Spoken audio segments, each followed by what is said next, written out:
നമസ്കാരം. എൻ്റെ പുതിയൊരു വീഡിയോയിലേക്ക് നിങ്ങൾക്ക് എല്ലാവർക്കും സ്വാഗതം. നടിയെ ആക്രമിച്ച കേസിനെക്കുറിച്ച് ഉള്ള ഒരു ചെറിയ വീഡിയോയാണ് ഞാൻ നിങ്ങളുടെ മുന്നിൽ ഇന്ന് അവതരിപ്പിക്കുന്നത്. നടിയെ ആക്രമിച്ച കേസ് നമുക്ക് എല്ലാം അറിയാം. ദിലീപിനെ കുറ്റവിമുക്തനാക്കിയത് മുതൽ കേസിലെ ന്യായാധിപ വാണിയം വർഗീസിനെതിരെ അതിശക്തമായ മാധ്യമ വിചാരണയും കുറ്റപ്പെടുത്തലും ഒക്കെയാണ് നടന്നുകൊണ്ടിരിക്കുന്നത്. ഇന്ന് മാധ്യമങ്ങൾ ചെയ്തുകൊണ്ടിരിക്കുന്നത്, ഞാൻ ഇതിനു മുമ്പ് തന്നെ ഒരു വീഡിയോയിൽ ഒക്കെ നിങ്ങളോടത്ത് പറഞ്ഞിട്ടുണ്ടായിരുന്നു, കുറ്റവും വിചാരണയും ശിക്ഷയും പ്രതികളെ തീരുമാനിക്കുന്നതും ഒക്കെ ഇന്ന് മാധ്യമങ്ങളാണ്. ആ മാധ്യമ വിചാരണ കണ്ട് അതിനെ ശരിയെന്ന് ധരിക്കുന്ന കുറേ പബ്ലിക് പ്രോസിക്യൂട്ടർമാരുമുണ്ട്. ഇന്ന് നടിയെ ആക്രമിച്ച കേസിൻ്റെ ശിക്ഷാവിധിക്ക് ഉള്ള വിചാരണയ്ക്കിടയിൽ പബ്ലിക് പ്രോസിക്യൂട്ടർ പറഞ്ഞത് സൊസൈറ്റി ഇത്തരത്തിലാണ് പ്രതികരിക്കുന്നത് എന്നാണ്. അപ്പോൾ ന്യായാധിപ ചോദിച്ചത്, സൊസൈറ്റി തീരുമാനിക്കുന്നതാണോ അതനുസരിച്ചാണോ നിയമം നടപ്പിലാക്കേണ്ടത് എന്നാണ്. ശരിക്കുമുള്ളൊരു വിധിയാണ് എന്ന് പറയാതിരിക്കാൻ വയ്യ. ന്യായാധിപയുടെ മുന്നിലെത്തിയ എല്ലാ രേഖകളും പരിശോധനയ്ക്ക് ശേഷം ഒരു ദിവസം കൊണ്ട് പറഞ്ഞ വിധിയല്ല, ഏകദേശം 3000-ഓളം ദിവസം ചർച്ച ചെയ്ത് മനസ്സിലാക്കി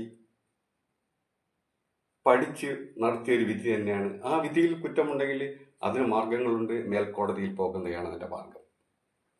ഇന്നിപ്പോൾ വിധി വന്നിരിക്കുന്നത് പ്രധാനമായും ന്യായാധിപ കണ്ടെത്തിയിരിക്കുന്നത് പൾസർ സുനി മാത്രമല്ലേ ഇതിലെ കുറ്റക്കാർ, മറ്റുള്ളവർക്ക് വെറും സഹായികൾ മാത്രമാണ്. തീർച്ചയായും അത് ശരിയായൊരു വിധിയാണ് എന്ന് എനിക്ക് തോന്നുകയാണ്. എന്നാൽ മാധ്യമ വേട്ടയ്ക്കെതിരെ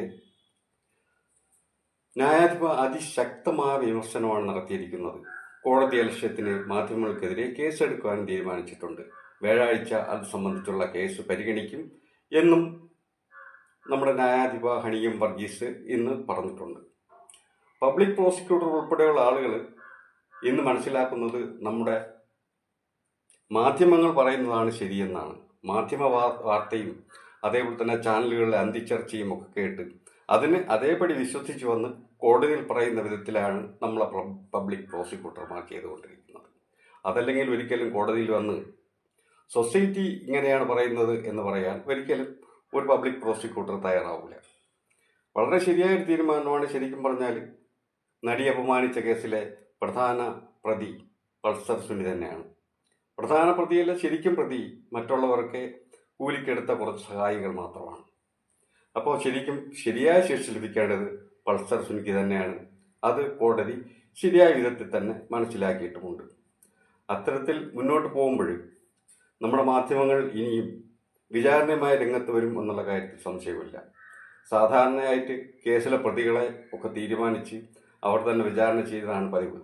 എന്നാലിപ്പോൾ ജഡ്ജിയെപ്പോലും വിചാരണ ചെയ്യുവാൻ നമ്മുടെ മാധ്യമങ്ങൾ തയ്യാറായിരിക്കുന്നു. ദിലീപിനെ കുറ്റക്കാരനല്ല എന്ന് വിധിച്ച ദിവസം ഒരു പ്രമുഖ ചാനൽ പറഞ്ഞത്, ഈ വിധി പുറപ്പെടുവിച്ചത് ആരായാലും അംഗീകരിക്കില്ല, ഈ തെളിവുകളൊക്കെ അവർ കണ്ടില്ലേ, ഹാജരാക്കിയ തെളിവുകളൊന്നും അവർക്ക് കാണാൻ കഴിഞ്ഞില്ലേ എന്നുള്ള തരത്തിലാണ്. അങ്ങനെ മാധ്യമങ്ങൾ വിധിക്കുന്ന ശിക്ഷ അതേപോലെ നടപ്പിലാക്കുന്ന ഒരു കോടതിയാണ് ഇന്ന് മാധ്യമങ്ങൾക്ക് ആവശ്യം. അത് കണ്ട് അതിനെ അനുകൂലിച്ച് പറയുന്ന പബ്ലിക് പ്രോസിക്യൂട്ടർമാർ ഉൾപ്പെടെയുള്ള ആളുകൾ എങ്ങനെയാണ് നിയമം നടപ്പിലാവുക എന്ന് നമ്മൾ തീർച്ചയായിട്ടും ആലോചിക്കുകയാണ്. തീർച്ചയായിട്ടും ഈ കോടതി അലക്ഷ്യ ഹർജി വളരെ സ്വാഗതാർഹമാണ്. വ്യാഴാഴ്ച കേസ് പരിഗണിക്കുമ്പോൾ തീർച്ചയായും ജഡ്ജിമാരുൾപ്പെടെ അധിക്ഷേപിക്കുന്ന നമ്മുടെ മാധ്യമങ്ങൾക്ക് തക്കതായ ശിക്ഷ ലഭിക്കും എന്ന് തന്നെ നമുക്ക് പ്രതീക്ഷിക്കാം. എൻ്റെ ചാനലിൽ എൻ്റെ വീഡിയോ നിങ്ങൾക്ക് ഇഷ്ടപ്പെട്ടെങ്കിൽ തീർച്ചയായും ലൈക്ക് ചെയ്യാനും അതേപോലെ തന്നെ സബ്സ്ക്രൈബ് ചെയ്യാനും മറക്കരുത്.